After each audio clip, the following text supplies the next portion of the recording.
अब तेरे बिना जिया जाए ना। हेलो गाइस, जय हिंद। मैं हूं उत्तम कुमार, इजी क्लासेज आप तमाम भाई एवं बहनों को उज्जवल एवं सुखद जिंदगी का कामना करता है। तो गाइस, बिहार में सबसे बड़ी जो पेज फंसे हुए हैं वो हैं 7 फेज। 7 फेज को लेकर के बिहार के कुछ भाई एवं बहनों में उत्साह की भावना देखे जा रहे हैं, तो कुछ में आक्रोश की भावना देखे जा रहे हैं। बट जिसमें आक्रोश की भावना देखे जा रहे हैं या जिसमें आपको उत्साह की भावना देखे जा रहे हैं, दोनों ही टीचर बनने के होड़ में हैं। दोनों को ही लगता है कि मैं एक टीचर बनने योग्य हूं, मैं बिहार में शिक्षक बनकर बिहार को एक नई दिशा दे सकता हूं, बिहार को बहुत ऊंचाई पर लेके जा सकता हूं। उनको ऐसा अंदर से एक्साइटेड होते हैं कि जो अभी शिक्षक हैं पढ़ाते नहीं, मैं स्कूल में जाऊंगा तो बहुत पढ़ाऊंगा, मन से पढ़ाऊंगा। उनमें वर्क करने की क्षमता है और हमें लगता है जिनमें ऐसे वर्क करने की क्षमता है 100% बिहार सारे स्टेट को पीछे छोड़ देंगे जब ये सब 7 फेज का वैकेंसी आएंगे और ऐसे जब हमारे भाई एवं बहनों के सिलेक्शन लिए जाएंगे। तो ऐसे जो इच्छाएं रखती हैं वैसे भाई एवं बहनों के लिए मेरी ओर से बहुत बहुत धन्यवाद। 7 फेज को सबसे बड़ा हम एक डॉट को क्लियर कर देना चाहूंगा कि 7 फेज आएंगे तो कब आएंगे।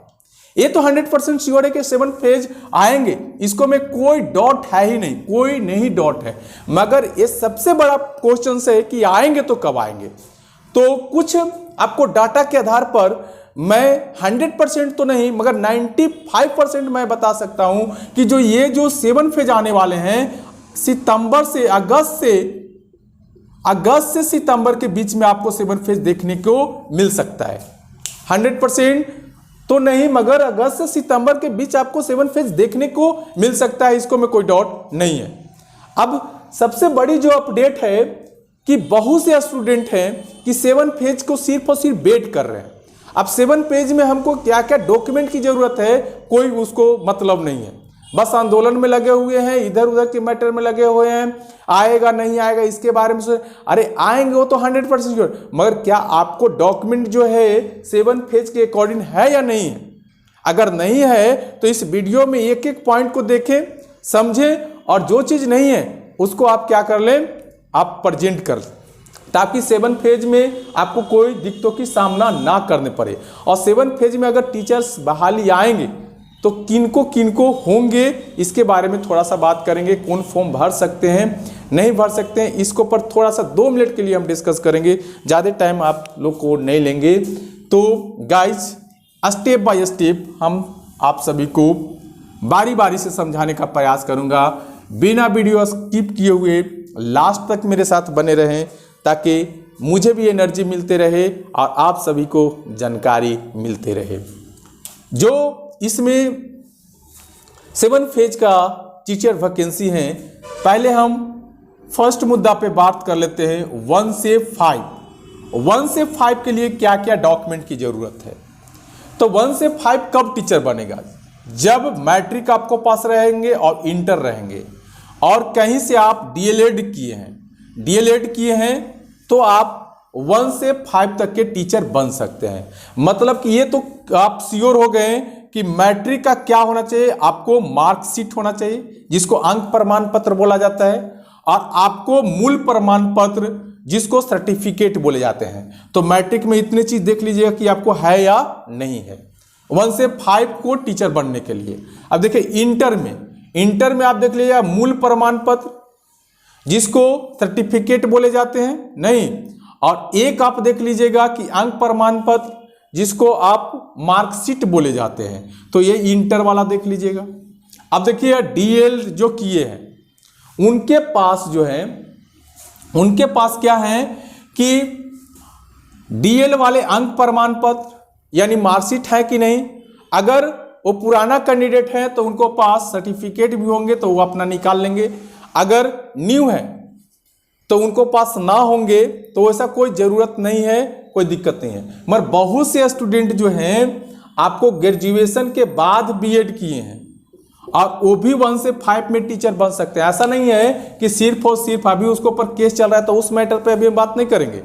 अभी बीएड वाले 1 से 5 में टीचर बनेंगे या नहीं बनेंगे इसमें पेच फंसा हुआ है, मगर 100% श्योर रहिए कि ऐसा कोई डिसीजन नहीं आएगा कि बीएड वाले 1 से 5 टीचर नहीं बने। जब आपको सोना मिल रहा है तो फिर हम क्यों नहीं लेंगे। तो अच्छे टीचर मिल रहे हैं, अच्छे वेल एजुकेटेड मिल रहे हैं, तो हम बीएड वाले के क्यों न लेंगे। तो इस पर पेज फंसा हुआ, इस मैटर पर बात नहीं करेंगे, मगर श्योर रहिए कि बीएड जो किए हैं वो भी 1 से 5 में टीचर बन सकते हैं, उसमें कोई दिक्कत नहीं है। तो जो बीएड किए हैं तो बीएड का अंक प्रमाण पत्र और आपको मूल प्रमाण पत्र यानी आपको सर्टिफिकेट होने चाहिए, ये चीज आपको डाउट क्लियर हो गया। और ग्रेजुएशन वाला भी अगर आप यहाँ पे बीएड किए हैं तो ग्रेजुएशन वाला लगाने पड़ेगा, ये आप श्योर हो गए। तो इतनी चीज आप कर लीजिएगा। अब देख लीजिए कि 6 से लेकर के 8 में, 6 से लेकर के 8 टीचर कब बनता है। अगर 6 से 8 में आप टीचर बनना चाहते हैं तो कब बनिएगा, तो जब आप ग्रेजुएशन करिएगा और बीएड करिएगा। तो ग्रेजुएशन का आप अंक प्रमाण पत्र ले लीजिएगा यानी मार्कशीट ले लीजिएगा और मूल प्रमाण पत्र ले लीजिएगा, ये 2 चीज कर लीजिएगा। बीएड में आप क्या करिएगा, अंक प्रमाण पत्र ले लीजिएगा।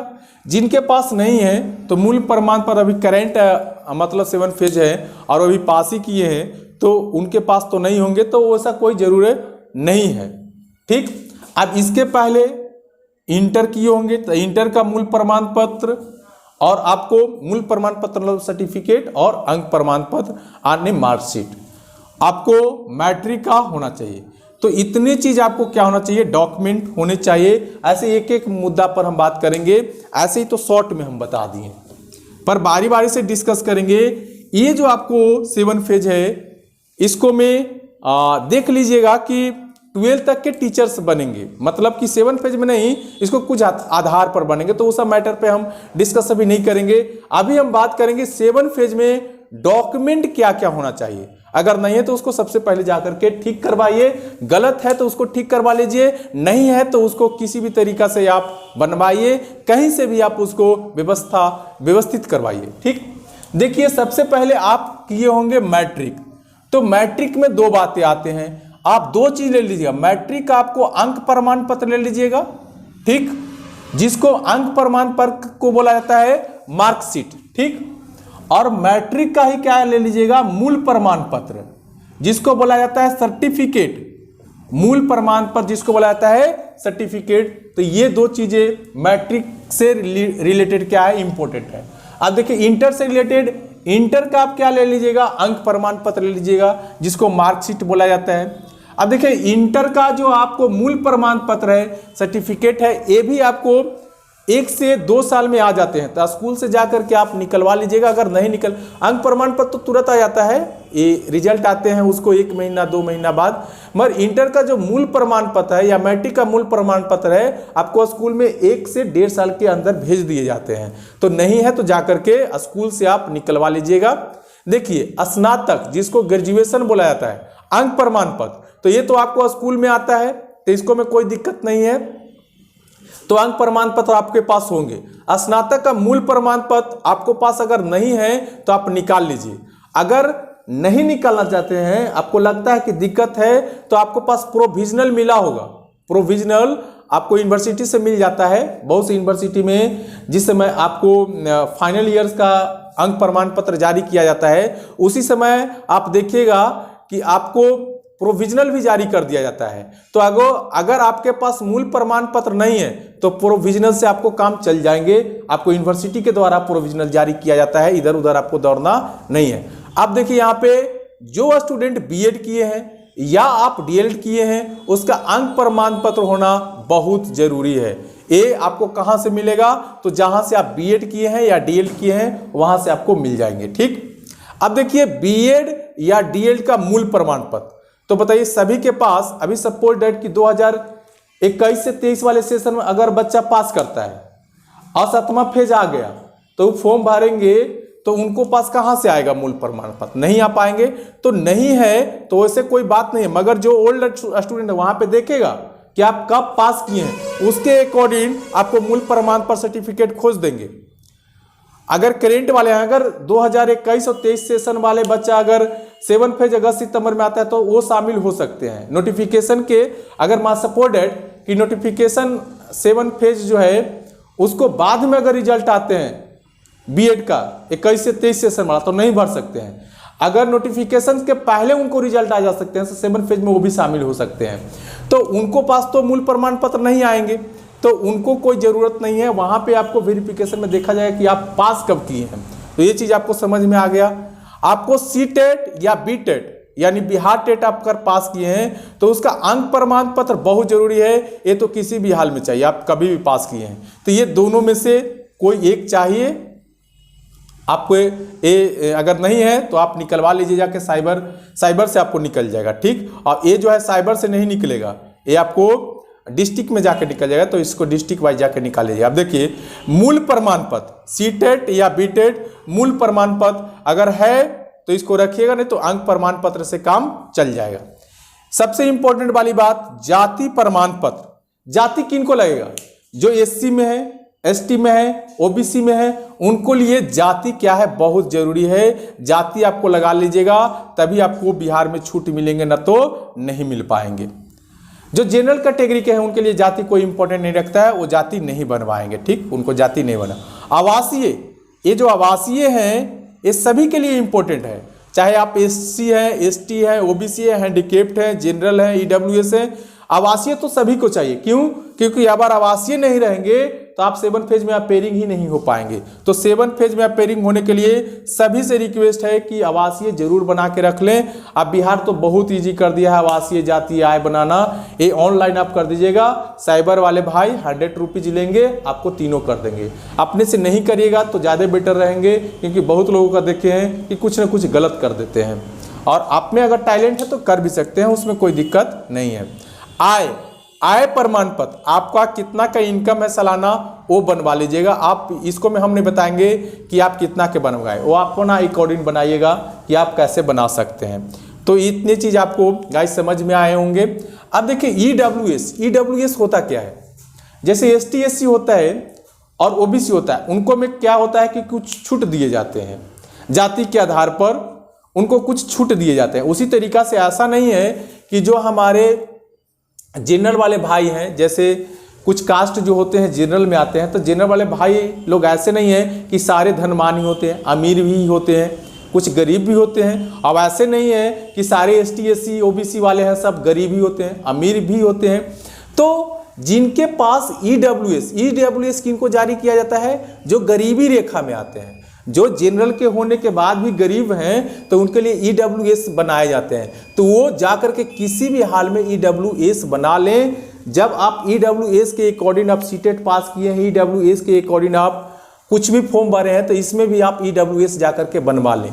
जो दिव्यांग हैं, जो फिजिकल हैंडीकेप्ड हैं, वो अपना सर्टिफिकेट जरूर कहीं आप क्या है कहीं भी रख दिए हैं तो उसको इंपॉर्टेंट डॉक्यूमेंट में लगा दें। नहीं तो आप वहां पे फॉर्म भर दें हैं कि मैं दिव्यांग हूं और दिव्यांग का आपको सर्टिफिकेट ही नहीं है, तो आपको क्या हो जाएंगे? डिस्क्वालीफाई कर दिया जाएगा। आपको देखेगा कि हैंडीकेप्ड हैं, फिर भी आपको डिस्क्वालीफाई कर दिया जाएगा, क्योंकि आपको देखने पर वहां सर्टिफाइड नहीं होते हैं, आपको पास उसका प्रमाण पत्र है कि नहीं है, ये सबसे बड़ी चीज है।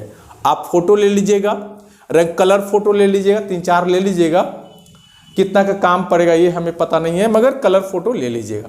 पहचान पत्र में ले लीजिएगा, आधार ले लीजिएगा, डीएल ले लीजिएगा, वोटर आईडी कुछ भी ले लीजिएगा, चलेगा, कोई दिक्कत नहीं है। और सबसे बड़ी इंपॉर्टेंट बात आपको बता रहे हैं कि यहाँ पे जातीय आवासीय आय दिख रहे हैं ना, ये करेंट वाला तो बनाए करिएगा, करेंट वाला। जैसे 6 महीना का वैलिडिटी रहता है तो करेंट वाला।